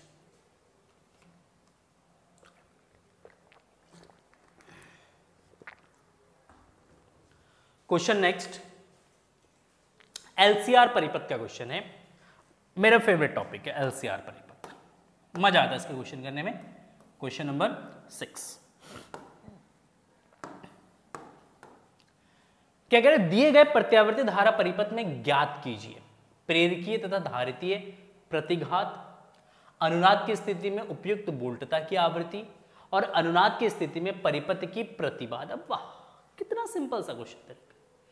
5 नंबर में इतना सिंपल सा क्वेश्चन, बहुत ही सिंपल सा क्वेश्चन है। देखिए, ये परिपथ दे रखा है, यहां पे परिपथ में हमने जो वोल्टेज अप्लाई किया है V that is equal to 10 sin 1000 t volt, ये हमने वोल्टेज यहां पे अप्लाई किया है। ठीक, ये हमारा प्रेरक है, ये हमारा कैपेसिटर हो गया, ये हमारा प्रतिरोध हो गया। देखो L कितना दे रखा है? 20 मिली हेनरी, तो ये 20 इंटू 10⁻³ हेनरी। चाहो तो आप इसको लिख सकते हो 2 × 10⁻² हेनरी। ठीक, कैपेसिटर का वैल्यू कितना दे रखा? C आपका दे रखा है 2 माइक्रोफैरड, 2 माइक्रोफैरड, तो ये आपका जो 2 × 10⁻⁻6 फैरड, 10⁻6 फैरड। और यहां पे प्रतिरोध दे रखा है 1 किलो ओम, R जो है वो कितना दे रखा? 1 किलो ओम, तो 10⁻³ ओम हो जाएगा। पहले केस में प्रेरकीय तथा धारितीय प्रतिघात आपको निकालना है। देखो, सबसे पहले अगर हम बात करते हैं यहां पे V इज इक्वल टू हमारे पास क्या है? 10 sin 1000 t, इसको हम कंपेयर करते हैं। V is equal to V0 sin ω_t से हम कंपेयर करते हैं, तो ओमेगा कितना आ जाएगा बेटे? यहां से 100 रेडियन पर सेकेंड आ जाएगा। ओमेगा कितना आएगा? 1000 रेडियन पर सेकेंड आ जाएगा। ओह, बहुत बढ़िया। चलिए, तो हमने कहा फर्स्ट केस में प्रेरकीय प्रतिघात कितना होगा? प्रेरकीय प्रतिघात, अच्छा मुझे कमेंट सेक्शन में लिखिएगा, अगर आपको अल्टरनेटिंग चैप्टर का 1 शॉट चाहिए तो लिख दीजिए AC 1 शॉट, इतना लिख दीजिए AC 1 शॉट। ठीक, बहुत ही जल्द इस चैप्टर का 1 शॉट भी मैं आपको प्रोवाइड करने वाला हूं। ठीक है, तो लिखिए कमेंट सेक्शन में। प्रेरकीय प्रतिघात क्या होता है बेटा? XL is equal to the ω_L, तो हमने कहा XL is equal to ω_L। Omega कितना? तो हमने कहा ओमेगा है 1000 का मतलब 10⁻3। हमने कहा L कितना है? L है आपका 2 × 10⁻⁻², 2 × 10⁻²। अच्छा, बहुत बढ़िया। तो घात 3 और -2, घात 1 बचेगा, तो ये जाएगा 20 ओम। कितना जाएगा? 20 ओम। अच्छा, धारितीय प्रतिघात कितना होगा? धारितीय प्रतिघात, सॉरी प्रतिबाधा लिख दिया मैंने, प्रतिघात, ये भी आपका घात होगा। हाँ, देखो धारितीय प्रतिघात की अगर हम बात करें तो धारितीय प्रतिघात होता XC is equal to 1/ω_c। तो आपका जो 1/ω हो गया आपका 1000 मीन्स 10⁻3, और C कितना है यहाँ पे? C कितना है? C है 2 × 10⁻⁻6, 2 ×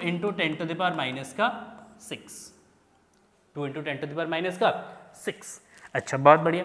हमने कहा देखो -6 प्लस का 3, तो माइनस का 3 बचेगा, तो ये आपका जब 1/2 × 10⁻³ हमने कहा ये 3 ऊपर चला जाएगा, तो ये आपका 1000 हो जाएगा बटा 2 से इसको डिवाइड करेंगे तो कितना आएगा? 500 ओम। कितना आएगा? 500 ओम आ जाएगा। बहुत बढ़िया। ठीक है, देखो एक्सएल कितना गया 20 आ गया आपका, एक्सी का वैल्यू कितना गया आपका 500 ओम आ गया। ठीक है, चलिए सेकंड पार्ट में आ जाइए। सेकंड पार्ट में कह रहे हैं कि अनुनाद की दशा में उपयुक्त वोल्टता की आवृत्ति ज्ञात करना, मतलब अनुनाद की आवृत्ति ज्ञात करना है, अनुनादी आवृत्ति ज्ञात करना आपको। तो अगर हम अनुनादी आवृत्ति निकालते हैं, अगर हम अनुनादी आवृत्ति निकालते हैं तो सेकंड केस में अनुनादी आवृत्ति का फॉर्मूला क्या होता है, अनुनादी आवृत्ति F is equal to the 1/2 pi root of LC। F is equal to 1/2 pi root of LC, तो F is equal to 1/2 pi LC, L हो गया आपका 20 into 10 to the power sorry 2 into 10 to the power -2, 2 into 10 to the power -2, और C कितना हो गया बेटा 2 into 10 to the power -6। Check कर लेते हैं एक बार पीछे से, आपको दिखा देते हैं। ठीक, C इज इक्वल टू कितना 2 इंटू 10 टू द पावर -6 और L आपका है 2 इंटू 10 टू द पावर -2। ठीक, हमने वैल्यू रिप्लेस कर दिया यहाँ पे, क्या कर दिया वैल्यू। देखो 2 इंटू 2 4 का स्क्वायर रूट निकालेंगे तो कितना आएगा बेटा 2 आ जाएगा, तो 2 पाई इंटू 2 इंटू देखो 10 to the power -2 10 to the power -6 जोड़ेंगे तो कितना आएगा 10 टू द पावर -8 का स्क्वायर रूट निकालेंगे तो -4 बचेगा, तो यहाँ पे जाए 10 टू द पावर -4 को ऊपर लेके चलते हैं तो ये -4 ऊपर जाएगा तो क्या आ जाएगा बेटा, -4 जब ऊपर जाएगा तो प्लस का 4 हो जाएगा, क्या जाएगा प्लस का 4, तो 1/2 पाई इंटू 2 ये ऊपर जाएगा तो 10 to the power 4, 10 to the power 4 को आप ऐसे लिख लो 100 into 10 to the power 2 divided by 2 into pi, 2 जब 4 से इसको डिवाइड करिए 25, तो 25 डिवाइडेड बाय 22/7, 7 ऊपर चला जाएगा into 10 to the power 2, that is the F। ठीक है, भाग करिए 22 से भाग करिए इसको, 22 बन जाए 22, बचा कितना 3, पॉइंट लगा देंगे 0, 30, 22 से कम 22, बचा कितना 8, 80, 22 चौक 84 लगभग में चला जाएगा, into 7 into 10 to the power 2। देखिए अब यहाँ पे एक टेक्निक है कैलकुलेशंस करने का, टेक्निक बता दूं मैं आपको। अगर आप यहाँ पे पाई का वैल्यू 3.14 रखते हैं तो आपका कैलकुलेशन हो जाता है टफ। अगर हम यहाँ पे पाई का वैल्यू कितना रखें 3.14 अगर रखेंगे तो हमारा कैलकुलेशन क्या हो जाएगा टफ हो जाएगा। इसीलिए कैलकुलेशन टफ नहीं करना, कैलकुलेशन इजी रखना है। तो हमने पाई का वैल्यू कितना रखा बेटा 22/7, 7 ऊपर चला जाएगा, 22 से हम भाग कर सकते हैं इजीली। 314 से भाग करना टफ होता है, 22 से भाग करना ईजी रहता है, ठीक है ना। इसीलिए हमने 22 से इसको डिवाइड कर देंगे, 7 से गुणा कर दिए, 7 चौक 28 का 8 ऐसे लगेगा 2, 7 एकम 7 और 2 9 और 7 एकम 7, ये 7 दशमलव इंटू 10 टू द पावर 2, तो ये लगभग 798 हर्ट्ज। तो जो अनुनादी आवृत्ति है, अनुनादी आवृत्ति का वैल्यू कितना है 798 हर्ट्ज, लगभग में 800, मतलब ये लगभग में कितना जाएगा भाई 800 हर्ट्ज हो जाएगा, ठीक। एग्जैक्ट ये लगभग में ये आंसर आ जाएगा। अच्छा सेकंड केस, थर्ड केस में क्या पूछा आपसे, थर्ड केस में क्या पूछ रहा है, अनुनाद की स्थिति में परिपथ की प्रतिबाधा, जो अनुनाद की स्थिति है, अनुनाद की स्थिति में परिपथ की प्रतिबाधा कितना है, आपको प्रतिबाधा निकालना है। तो देखो अनुनाद की स्थिति में प्रतिबाधा क्या होता है, अनुनाद की स्थिति में प्रतिबाधा Z बराबर होता है बेटा R। Z बराबर क्या होता है R होता है, क्यों, क्योंकि XL जो है वो किसके बराबर होता है बेटा XC के बराबर होता है, क्योंकि XL और XC बराबर हो गया तो उस केस में अनुनाद की स्थिति में जब प्रतिबाधा हो है, प्रतिबाधा आपका Z जो है वो किसके बराबर होता है R के बराबर होता है, और इसमें Z R का वैल्यू कितना रहेगा 1 किलो ओम। तो यहाँ पे प्रतिबाधा कितना हो जाएगा बेटा 1 किलो ओम, सिंपल सा क्वेश्चन है, ठीक। तो अनुनाद की स्थिति में प्रतिबाधा जो है वो 1 किलो ओम के इक्वल हो जाएगा। चलिए नेक्स्ट लेते हैं क्वेश्चन नंबर 7। क्वेश्चन नंबर 7 क्या कह रहे हैं, बंधन ऊर्जा से आप क्या समझते हैं, बंधन ऊर्जा को आपको बताना है, यहाँ पे परिभाषित करना है। 5 नंबर का क्वेश्चन है। तो सबसे पहले आपको बंधन ऊर्जा को परिभाषित करना है कि किसी भी नाभिक के न्यूक्लियॉन्स मींस प्रोटॉन और न्यूट्रॉन को अलग करने के लिए अलग अलग करने के लिए कितनी ऊर्जा की जरूरत है, या किसी नाभिक को तोड़ने के लिए, किसी नाभिक को तोड़ने के लिए कितनी ऊर्जा की आवश्यकता होती है, उस ऊर्जा को ही हम सिंपली क्या बोलते हैं बेटा, बंधन ऊर्जा बोला जाता है। ठीक, अब आपसे पूछ रहा है 8O16 का परमाणु द्रव्यमान 16 AMU 16 AMU है, इसके प्रति न्यूक्लियॉन बंधन ऊर्जा ज्ञात कीजिए। प्रति न्यूक्लियॉन बंधन ऊर्जा, प्रति न्यूक्लियॉन बंधन ऊर्जा कैसे निकालते हैं, तो इस परमाणु की जो कुल बंधन ऊर्जा है उससे हम उस बंधन ऊर्जा को किससे भाग कर देंगे, इस परमाणु के द्रव्यमान संख्या से भाग कर देंगे। किससे भाग कर देंगे, इसके द्रव्यमान संख्या से हम भाग कर देंगे, तो उससे क्या निकल के आ जाएगा, न्यूक्लियॉन, प्रति न्यूक्लियॉन बंधन ऊर्जा निकल के आ जाएगा। तो सबसे पहले हमें निकालना है बंधन ऊर्जा। इसके लिए दे रखा है इलेक्ट्रॉन का द्रव्यमान दे रखा है, प्रोटॉन का द्रव्यमान दे रखा है, न्यूट्रॉन का द्रव्यमान दे रखा है। किसका द्रव्यमान दे रखा है, न्यूट्रॉन का द्रव्यमान दे रखा है, और 1 AMU इज इक्वल टू दे रखा है 931 मेगा इलेक्ट्रॉन। तो सबसे पहले हम यहां पे निकालते द्रव्यमान क्षति। क्या निकालेंगे, बेसिकली द्रव्यमान क्षति निकालेंगे। कैसे निकालेंगे द्रव्यमान क्षति, तो देखो सबसे पहले हमारे पास यहां पे परमाणु दे रखा है किसका, ऑक्सीजन का 8O16 है ना। तो इसका परमाणु भार कितना है, A16, और हमने कहा यहां पे इसका Z कितना होगा, परमाणु क्रमांक 8। अच्छा, परमाणु क्रमांक प्रोटॉनों की संख्या को व्यक्त करता है और द्रव्यमान संख्या प्रोटॉन और न्यूट्रॉन दोनों की संख्या को व्यक्त करता है। अच्छा, बहुत बढ़िया। तो हमने कहा द्रव्यमान क्षति, द्रव्यमान क्षति कितना हुआ, तो द्रव्यमान क्षति का फॉर्मूला होता है Z into MP plus A minus Z into Mn minus का Mn। ये न्यूक्लियॉनों का कुल द्रव्यमान हो गया। इस न्यूक्लियॉनों के द्रव्यमान में से क्या करेंगे, उस नाभिक के द्रव्यमान को क्या कर देंगे, माइनस कर देंगे। नाभिक के द्रव्यमान को क्या कर देंगे बेटा, माइनस कर देंगे। ओहो, बहुत बढ़िया। चलिए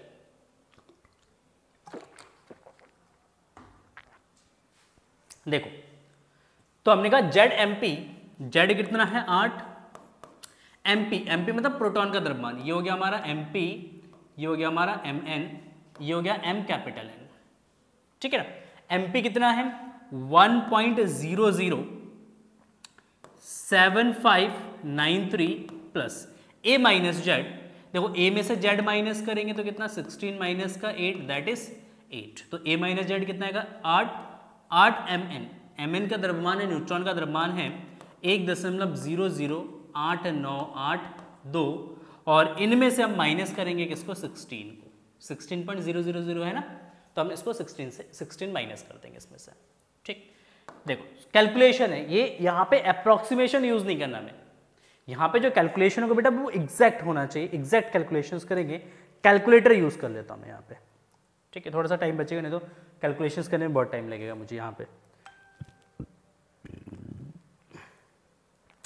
1.0075993 इंटू 8, ठीक, तो इन दोनों की गुणा करेंगे तो आएगा 8.060744 प्लस, ठीक, 1.008982 इंटू 8, तो ये आपका जाएगा यहाँ पे 8.071856 माइनस का 16, इन दोनों को जोड़ दीजिए तो प्लस इसमें ऐड कर देंगे 8.060744, तो ये आपका आएगा 16.1326 माइनस का 16, और इसमें से इसको माइनस करेंगे तो 0.1326 AMU।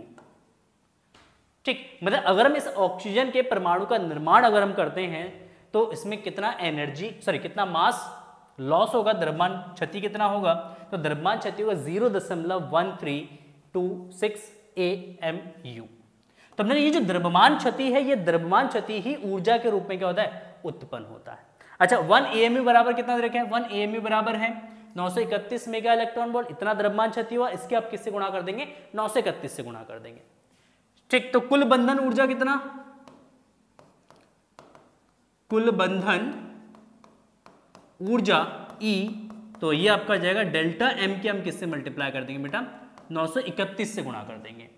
अच्छा, डेल्टा M कितना आया, 0.1326 गुणा 931 है ना, इन दोनों के गुणा कर लेते हैं एक बार जल्दी से, इन दोनों के गुणा कर लेते हैं हम, गुणा कर लेते हैं -16, ठीक, इंटू ये आपके जो 931, तो ये आ रहा है बेटा आपका 123.4506 मेगा इलेक्ट्रॉन वोल्ट।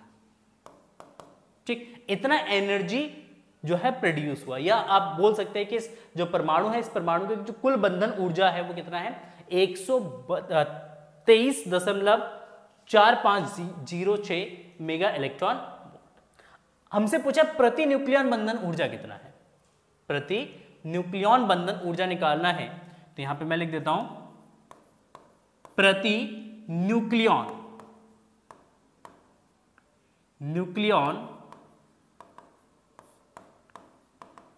बंधन ऊर्जा।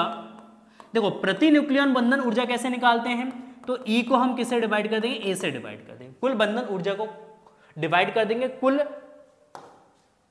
न्यूक्लियनों की संख्या से। कुल न्यूक्लियनों की संख्या क्या है भाई, यहां पे है A का मान कितना है 16, तो इसको हम 16 से डिवाइड कर देंगे, तो ये आपका जो 123.4506 डिवाइडेड बाय 16, तो अगर हम इसको 16 से भाग कर देते हैं तो कितना आएगा भाई, तो भाग करिए इसको 16 से, तो ये 7.7156 मेगा इलेक्ट्रॉन वोल्ट है। ठीक, इसका मतलब प्रति न्यूक्लियन बंधन ऊर्जा ऑक्सीजन का कितना है, प्रति न्यूक्लियन बंधन ऊर्जा है ऑक्सीजन का 7.7156 मेगा इलेक्ट्रॉन वोल्ट है। ठीक, तो इस तरीके से इस क्वेश्चन को सॉल्व करना बहुत ही सिंपल सा सुंदर सा क्वेश्चन है। सबसे पहले आपको क्या निकालना है, द्रव्यमान क्षति निकालना है। द्रव्यमान क्षति अगर AMU में दे रखा है तो उसको 931 से गुणा कर देंगे, अगर द्रव्यमान क्षति kg में दे रखा है तो उसको c² से क्या कर देंगे बेटा, मल्टीप्लाई कर देंगे, एंड देन उसको फिर हम मेगा इलेक्ट्रॉन वोल्ट में कन्वर्ट कर देंगे, और कन्वर्ट करने के लिए 1.6 गुणा 10⁻⁻13 से भाग कर देंगे।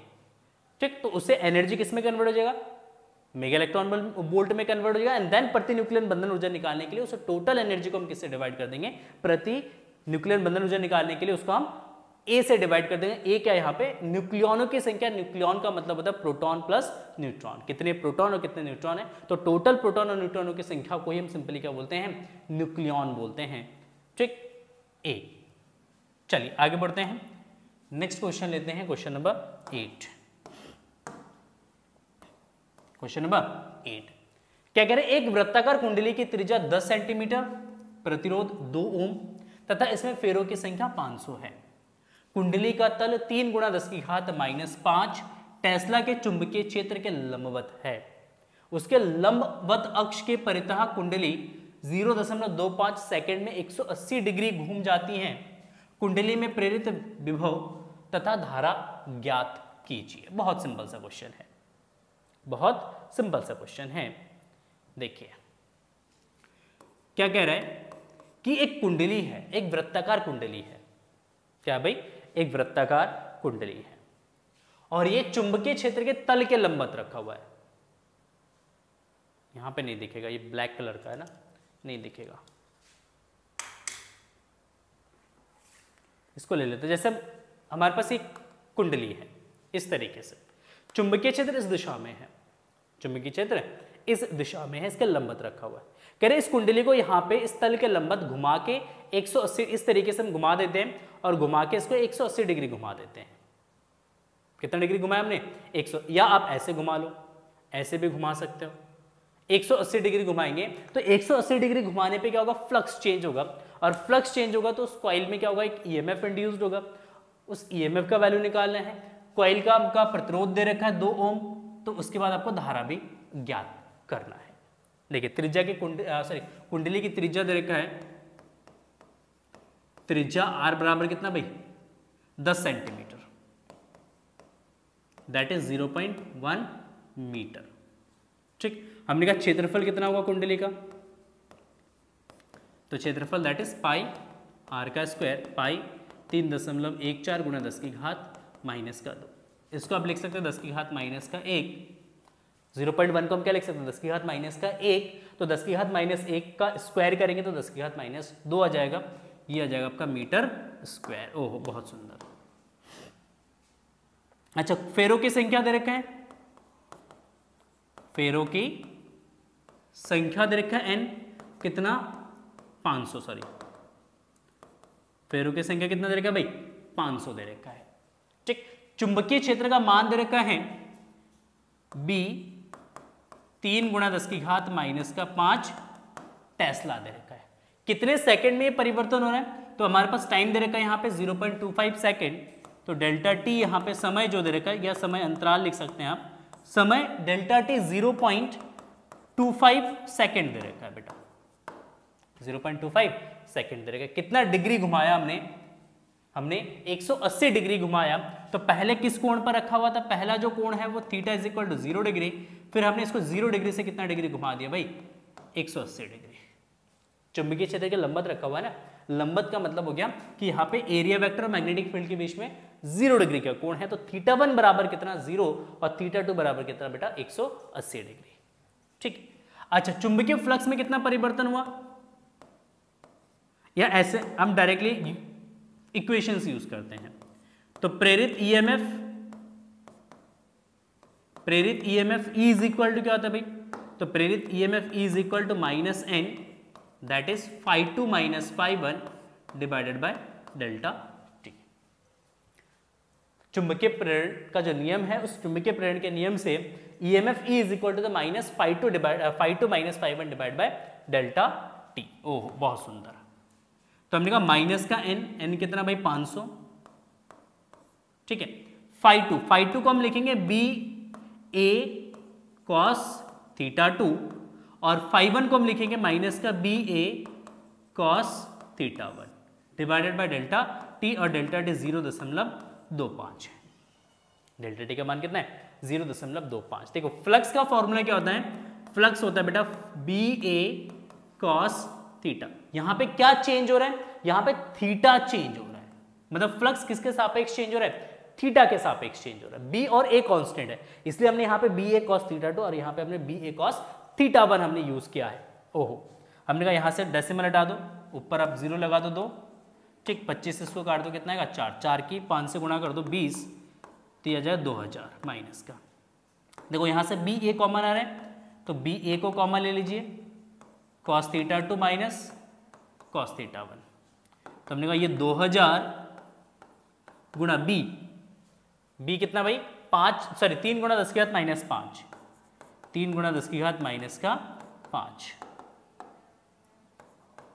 इंटू ए कितना, क्षेत्रफल कितना 3.14 गुणा 10 की घात माइनस का 2, कॉस θ2 सॉरी कॉस 180 माइनस का कॉस 0। θ2 कितना बेटा, अच्छा ऊपर रख देते वैल्यू यहाँ पे ना, खाली हमने एक लाइन और यहाँ पे ऐड करने से बढ़िया है हम क्या करते हैं वैल्यूज ऊपर रख देते हैं।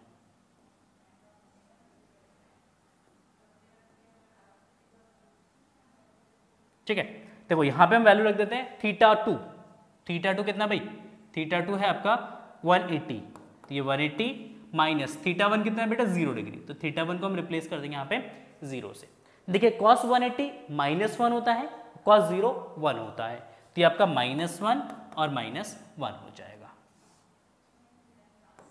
ठीक है, क्लियर है, तो -1 माइनस -1, तो ये आपका जब माइनस का 2 हो जाएगा, माइनस का 2 इंटू 3 6 इंटू 2, चलिए पीछे लिख देते हैं इसको, 3 किससे गुणा कर दीजिए 6000 हो जाएगा ये आपका, तो जब माइनस का 6000 गुणा 10 की घात माइनस का 5 गुणे 3.14 गुणे माइनस का 2, तो माइनस और ये माइनस कैंसिल आउट हो जाएगा, मतलब माइनस माइनस प्लस हो जाएगा। 2 की 6 से गुणा करिए कितना आएगा 12 गुणा 10 की घात देखिए माइनस का 5, ये 3 0 प्लस का 3 हो जाएगा गुणा 3.14 12 की गुणा कर दीजिए इससे, तो 12 चौक 48, 48 का 8 अस्सी लगा 4, 12 कम 12, 12 और 4 16, अस्सी लगा 1, 12 24, सॉरी 12 48, नहीं 12 36, कभी कभी वैसे हो जाता है, 12 36, 36 प्लस 1 कितना आएगा आपका 37, कितने प्लेस बाय डेसिमल है 2 प्लेस, तो यहाँ पे लगा देंगे दशमलव गुणे 10 की घात कितना बचेगा बेटा -2, ठीक। तो आप इसको लिख सकते हैं 0.3768 वोल्ट, मतलब उस कुंडली में कितना ईएमएफ इंड्यूस्ड हुआ है, तो ईएमएफ इंड्यूस्ड होगा बेटा 3768, इसको राउंड ऑफ करके अगर हम लिख देंगे तो राउंड ऑफ करके लिख सकते हैं 0.38 वोल्ट, राउंड ऑफ कर दीजिए इसको, तो राउंड ऑफ करेंगे इसको तो इसको लिखेंगे 0.38 वोल्ट लिखा जाएगा। अच्छा, नेक्स्ट आपसे पूछा धारा, क्या पूछा है धारा, तो धारा I इज इक्वल टू क्या बेटा EMF बाय R। अच्छा, प्रतिरोध दे रखा, देखना यहाँ पे क्वेश्चन में कुंडली का प्रतिरोध दे रखा है, कितना दे रखा है भाई 2 ओम दे रखा है ना, तो R का वैल्यू आपका 2 ओम दे रखा है, तो यहाँ पे R इज इक्वल टू कितना, R इज इक्वल टू आपका है 2 ओम, तो वैल्यू रिप्लेस करिएगा तो 0.38 बटा 2 से इसको भाग करिएगा तो 0.19 एम्पियर, तो current I is equal to कितना जाएगा 0.19 एम्पियर, ठीक है। तो ये हमारा EMF और करंट का वैल्यू आ गया, ठीक। तो आई होप आपको ये क्वेश्चन समझ में आ गया होगा, ठीक है। तो आप इस क्वेश्चन को प्रैक्टिस करिए, एक क्वेश्चन मैं आपको होमवर्क में दे रहा हूँ, आप इस क्वेश्चन को प्रैक्टिस करके मुझे जो भी आंसर आता है इसका कमेंट सेक्शन में आप मुझे लिखिएगा। एक क्वेश्चन आप लोगों के लिए होमवर्क में है, ये ट्रांसफार्मर का क्वेश्चन है, किसका क्वेश्चन है ट्रांसफार्मर का क्वेश्चन है, होमवर्क है, आंसर जो भी आएगा उसको आपको क्या करना है कमेंट करना है। ट्रांसफार्मर का नहीं है, सॉरी अन्योन्य प्रेरण का क्वेश्चन है, अन्योन्य प्रेरण का क्वेश्चन है।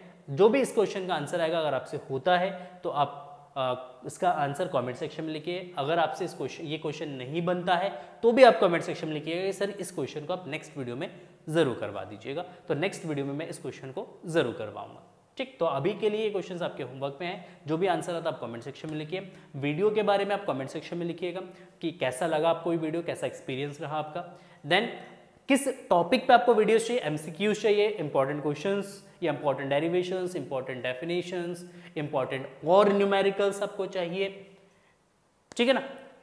फॉर्मूला शीट ऑलरेडी मैं प्रोवाइड कर चुका हूँ, न्यूमेरिकल्स किस तरीके से सॉल्व करना है अगर उस पर वीडियो चाहिए तो वो भी लिखिएगा। अगर कैलकुलेशंस पे वीडियो चाहिए कि किस तरीके से कैलकुलेशंस किया जाता है, फिजिक्स केमिस्ट्री के कैलकुलेशंस बहुत इजी तरीके से कैसे कर सकते हैं, अगर उस पर वीडियो चाहिए तो कमेंट सेक्शन में जरूर लिखिएगा। जिस टॉपिक पे आप बोलेंगे उस टॉपिक पे नेक्स्ट वीडियो आएगा बेटा, तो जल्दी से कमेंट सेक्शन को भर दीजिए अपने कॉमेंट।